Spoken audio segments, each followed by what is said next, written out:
Hey everyone, it's Wade Franson back with another sneak peek for Created in the Image of God. I have a guest that I've been so looking forward to interviewing on the show. His name is Mark Oppenheimer. He says that he likes his religion somewhat traditional. He's Jewish here in America. And on the political sphere, he might be somewhat more left of center. His work, as he described it to me in our brief preparation for this interview, is he likes to objectively report on things, obviously to help people form their own opinions, but he sometimes offers his own as well. So he's an interesting mix of what America needs more of, in my opinion, right now. Welcome to the studio, Mark. Thank you. Good to be here. Well, we always like to let our guests know a little bit about who it is that we're interviewing. So how would you describe your upbringing and background? I'm a New Englander. I was raised in Springfield, Massachusetts, the eldest of 4 children, 2 Jewish parents, very different kinds of Judaism. My father was from the what is called classical Reform tradition that was created by German and Central European immigrants in America. My mother's parents were both from Orthodox backgrounds, but had become communists, so very aggressively secular in their outlook. And so I sometimes joke that I was uniquely bred to be indifferent to religious observance, but somehow it didn't work out that way.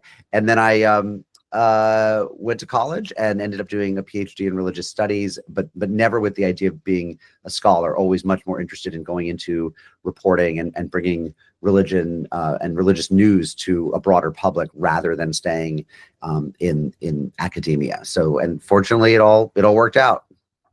Well, I'm excited to interview you because my audience knows I'm serially putting out a series of articles, writing a book on the role of religion in civilization building throughout history. It's a sort of a, for dummies, right? I'm no scholar either, but looking back, starting with Adam, Abraham, Noah, what did these people contribute, and then Moses, of course, and Jesus, but also Muhammad, Buddha, civilizations rise. Göbekli Tepe taught us this, that, first came that temple that you're probably familiar with this, and the religious idea, and civilization arose from the idea of religion. So this mix that you probably got from your parents, how do you incorporate this view in your reporting and writing? Well, I come from a tradition, Judaism, that has a lot of room for argument. That's in fact, a sacred gesture in the religion. So the halls of study, the Bate Midrash, the Beit Midrashes, are places where people pair up in what are called chavrusas, which is partners. You learn together 2 at a time, and you sit over a text and you argue over it, and you share competing observations. And the text itself are often books of the Talmud, which is a record of disputations among rabbis fighting over how to interpret things and arriving at conclusions. I mean, it's literally a record of arguments. So we are truly the anti-literalist, anti-fundamentalist religion. Argument is totally essential. Contesting is totally essential. So that's in the tradition. My parents were both very much that way. Nothing was ever handed to us as dogma, in anything, in religion, in politics, in life. We were encouraged to argue with them. Not that they didn't have this final say in their household when we were growing up, but there was certainly no because I said so. I mean, it was always, you explain stuff, you talk about stuff, you quarrel about stuff. And then I entered into, a guild of journalists where part of the job is to always be seeking different points of view. So I think that in a lot of ways, starting with my religious heritage, I'm inclined towards skepticism, argument, disputation. The other thing that I would say Judaism and the Abrahamic faiths give us specifically, which I think is very much in my intellectual DNA, is a kind of anti-relativism. I mean, remember that it's Torah, it's the Old Testament that says, there's one God, not multiple gods. You have to worship this one God, and anything else is idol worship. And so they were saying to a world of people that was organized by warring tribes, each of whom had their own local divinities, their own local icons. They were saying, actually, that doesn't work. Your icons are not as good as ours. In fact, they're idols. There's one God. And what that means, of course, is that there's one set of ethics. So it means that if rape is wrong in this town, it's wrong in this town. If stealing is wrong in this town, it's wrong across the valley 20 miles away.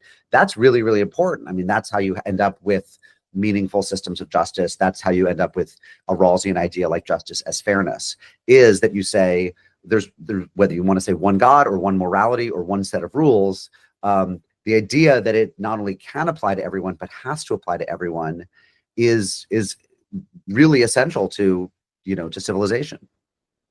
So the idea of a true north, right? But people coming at it from the north, south, east, west will have different perspectives and views.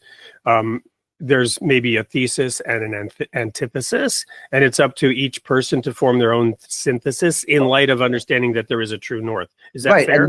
And more, yeah, absolutely. And more than that, I mean, Judaism teaches that we do not teach that everyone should be Jewish. In fact, there was a specific covenant with a specific group, with a family, with one family, and it's a permeable family. It's a family that you can marry into and be adopted into. It's not just bloodlines, but it nevertheless, it is a family, a kinship network, and they are supposed to have Jewish practices, but Gentiles are not supposed to have Jewish practices. They're supposed to have the practices of whatever their communities are. But even there, you have the Noahide covenant, right? And the righteous among the nations. So there was a full standard for all people, and then the Jews had specific requirements that were not applied to everybody else. Yeah, and by the count of Maimonides, the medieval Iberian sage, there are 613 mitzvot or commandments that apply to Jews.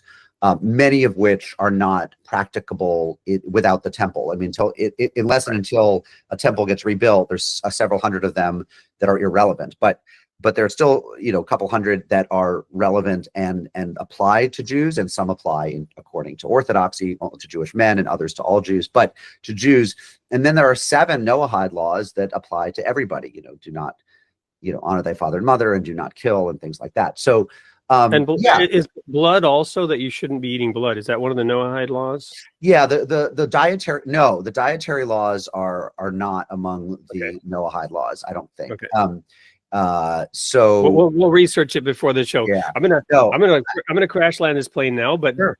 But everyone needs to tune in, because what we're seeing here, we're gonna keep going. This is the sneak peek, short one. So what we're seeing here, folks, is that you can't really truly understand the modern world and some of the issues and challenges that we're having on the face of this planet right now. Some of the top issues can be much better understood by taking a little bit of what Mark has, which is that deep study into religion and its role in society. So Mark, I could not be more excited about spending a whole hour with you in front of a live audience on October 1st.